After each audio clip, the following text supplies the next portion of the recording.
tema das bandeiras do presidenciável Jair Bolsonaro causou certo burburinho hoje entre duas bancadas, duas frentes diferentes do Congresso. A frente evangélica pediu ajuda ao ministro da Segurança Pública, Raul Jungmann, para intermediar acordo com os apoiadores do projeto que flexibiliza o Estatuto do Desarmamento. Cientes de que não é possível evitar o tema, os evangélicos preferem votar o texto este ano. Isso porque, na próxima legislatura, a chamada bancada da bala estará reforçada no Congresso. As condições do grupo passam por reduzir as munições mensais de 600 para 300 e de 6 para 3 as armas que um cidadão pode ter em casa. E aí, Vera, você acha que esse assunto vai causar algum burburinho? Vai causar, né, Silvio? Porque embora tenha havido um crescimento desse voto conservador, né, no grande guarda-chuva voto conservador, ele não é uníssono em todas as matérias, né? Ele tem aí nuances e, por exemplo, não vai votar junto em todas as matérias. Essa é uma delas. Aparentemente, os evangélicos não estão tão fechados com a ideia do Jair Bolsonaro de rever o Estatuto do Desarmamento e de aumentar o acesso da população a armas. Igrejas evangélicas, principalmente as neopentecostais, estão em comunidades muito marcadas pela violência, estão em favelas, estão muito arraigadas nesse eleitorado mais humilde, mais pobre.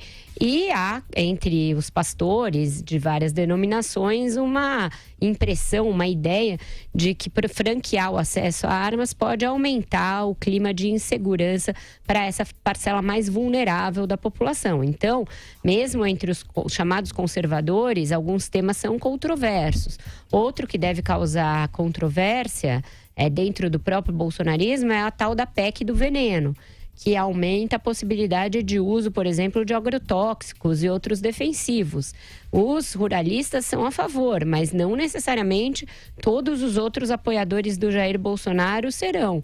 Então, você vai ter aí embates temáticos também no espectro conservador do novo Congresso. Vai ser interessante de observar isso. São alguns dos temas que são comuns a todos. Eu acho que, por exemplo, restrição ao aborto é algo que junta todo esse pessoal. Mas os outros temas vão ter de ser negociados caso a caso ali, além de enfrentar a oposição do resto, né? De quem não está abrigado aí no guarda-chuva do bolsonarismo.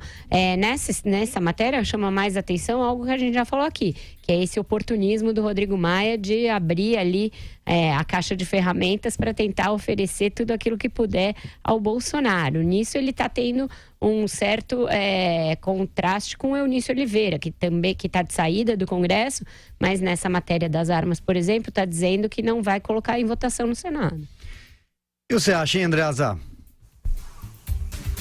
Vocês vejam que coisa curiosa. Um dos argumentos de relação com o parlamento e de formação de maioria necessária para aprovar sua agenda, suas pautas do Bolsonaro, era a exploração e a articulação dessas bancadas temáticas, em vez da abordagem direta, tradicional, aos partidos e às lideranças partidárias.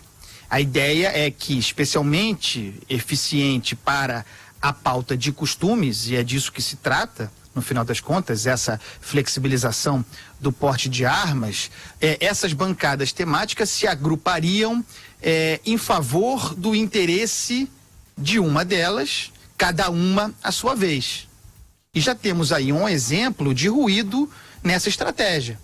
É a chamada bancada da bala. Eu não gosto desses nomes, mas a chamada bancada da bala é uma pauta histórica desse grupo de pressão que existe no parlamento, contaria com o apoio das demais, a bancada da Bíblia e por aí vai, né? O setor agro muito forte no Congresso. E aí já vemos que não funciona assim, que essa articulação, esse esquema legítimo, uma ideia legítima, mas inconsistente com a realidade da vida do parlamento e com os interesses específicos, né? Então, é curioso observar a dinâmica, como essa dinâmica de relação entre esses grupos temáticos atuantes no Congresso tende, é um exemplo que nós temos aí de conflito, tende a desconstruir a hipótese de que seja possível. Porque para a matéria estrutural, reforma da Previdência, esquece.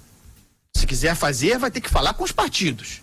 E negociar a moda antiga. Não digo dando dinheiro, nem comprando parlamento, nem troca, toma lá da cá, nada disso. Negociar mesmo, fazer a política. É legítimo que assim seja. Mas havia uma ideia de que para pautas específicas, especialmente da ordem do costume, seria possível compor com essas bancadas numa espécie de carrossel de interesses. Isso dá a entender que não será tão fácil assim. Joel. Olha, a gente está vendo aí essas negociações entre essas bancadas que vão ser determinantes na vida do país, né? Dizem que o Bolsonaro está aí com o apoio da bancada BBB, Bois, Bíblia e Bala. Pelo resultado das eleições para o Congresso, a bancada da Bala vai aumentar consideravelmente seu poder. Já a bancada da Bíblia deve ter tido uma redução aí.